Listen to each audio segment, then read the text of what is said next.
Fala aí pessoal, tudo bem? Professor Rodrigo Magrini aqui falando e eu vou fazer uma pequena aula aqui de soma de frações.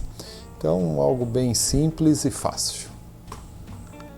Bom, conhecimento prévio, o que eu imagino que vocês saibam sobre frações.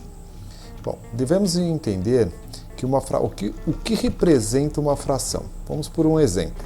O exemplo 1. A fração 3/5. O que representa essa fração? Então, de uma maneira bem simples e lúdica, eu posso dizer que o 3, ele representa quantidades de partes que eu tomei de algo que foi dividido em 5 partes. Então, o 3 representa a quantidade de partes e o 5, a quantidade de partes que foi dividida o meu todo. E a fração 6/5? Bom, a fração 6/5 representa 6 partes de algo que foi dividido em 5 partes. Aí, como assim? Algo foi dividido em 5 partes e a gente pegou 6 dessas partes. Mas nada foi dito que eu não poderia ter pego mais do que um inteiro. Então, eu posso pegar quanto eu quiser de modo que eu consiga ter partes o suficientes para tomar o quanto eu preciso. Então, o que significa? Nesse caso da fração 6/5, eu posso ter 2 inteiros e ter dividido essas duas partes, cada uma dessas duas partes em 5 partes e tomei 6. Restaram 4, não é? Dessas duas inteiras que eu dividi. Bom, também o que nós já sabemos. Nós já sabemos o que são frações equivalentes. Frações equivalentes são frações que têm o mesmo valor. Exemplo 2. A fração 3/5. A fração 3/5 é a mesma coisa que 6/10. O que aconteceu de 3/5 para 6/10? Multiplicamos o numerador por 2 e o denominador por 2. Então vamos falar agora dessas nomenclaturas. Mas antes um breve lembrete. Se eu quero somar duas frações, a 3/5 e 6/5, o que fazer?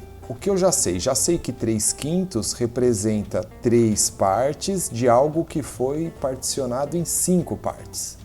E 6/5 representam 6 partes de algo que foi dividido em 5 partes. Bom, se essas partes têm o mesmo tamanho, então eu vou conservar esse mesmo tamanho e vou somar o total de partes. Logo, o que eu vou ter são 9 partes de algo que foi dividido em 5 partes. As partes têm o mesmo tamanho, então basta somar as quantidades. Conserva o tamanho. Então, a nomenclatura. Então vamos lá, a gente já tem uma regra e não quer desperdiçar ela. A regra que a gente tem é essa regra que foi acabada de apresentar. Mas antes as nomenclaturas então. Então se eu tenho uma fração do tipo A sobre B, o A nós vamos chamar de numerador. Ele nos diz quantas partes nós tomamos de um todo. E o B nós vamos chamar de denominador. Ele dá nome à nossa fração e ele representa o tamanho dessas partes. Importante, olha, o B tem que ser diferente de 0.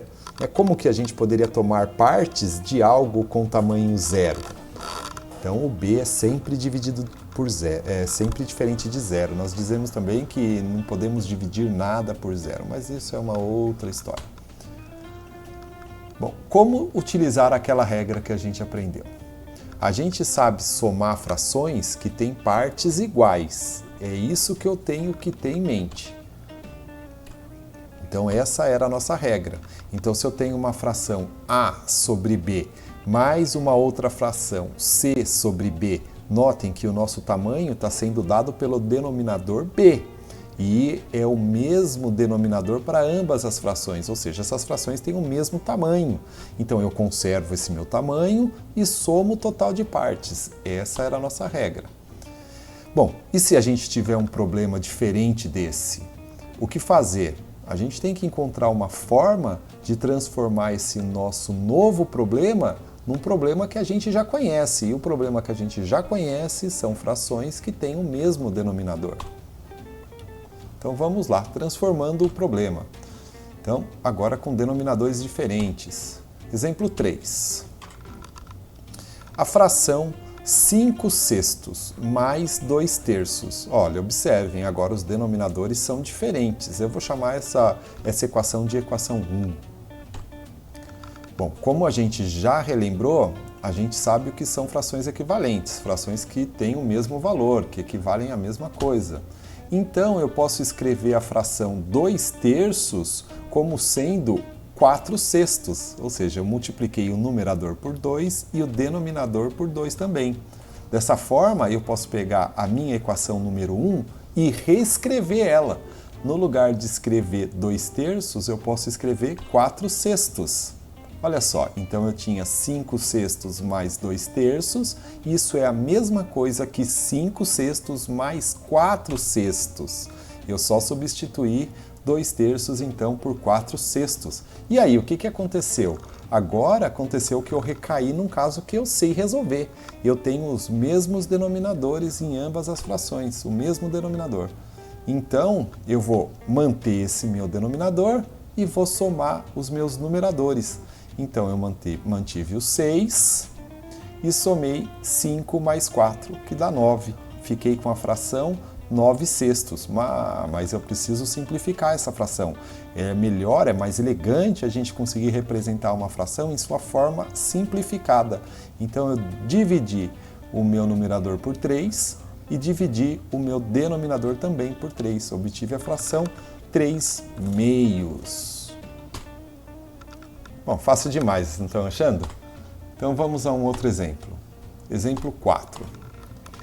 Agora eu vou somar a fração 5/3 mais 3/4. O que eu faço com essa fração? Vou fazer o seguinte, eu vou pegar o denominador de uma delas e vou multiplicar a outra fração por ele, tanto o numerador quanto o denominador. Então eu vou pegar essa minha primeira fração, os 5/3, e vou multiplicar por 4, que é o denominador da outra fração. E aí eu vou obter a fração 20/12. Agora eu vou fazer o contrário, vou pegar o denominador da primeira e vou multiplicar a segunda. Então a segunda fração eu vou multiplicar por 3, tanto o numerador quanto o denominador. Vou obter a fração 9/12. E o que aconteceu? Agora eu tenho frações com o mesmo denominador, 12 nas duas frações. Então aquela minha primeira soma, ela pode ser substituída pela soma de 20/12 mais 9/12. Ou seja, agora eu posso conservar o meu denominador e somar os meus numeradores, porque agora eles têm tamanhos iguais. E era isso, pessoal. Espero que vocês tenham compreendido um pouquinho mais sobre frações e num próximo vídeo eu posso falar da técnica do MMC, mas já adianto, ela está embutida no que acabamos de ver. Até mais, um abraço!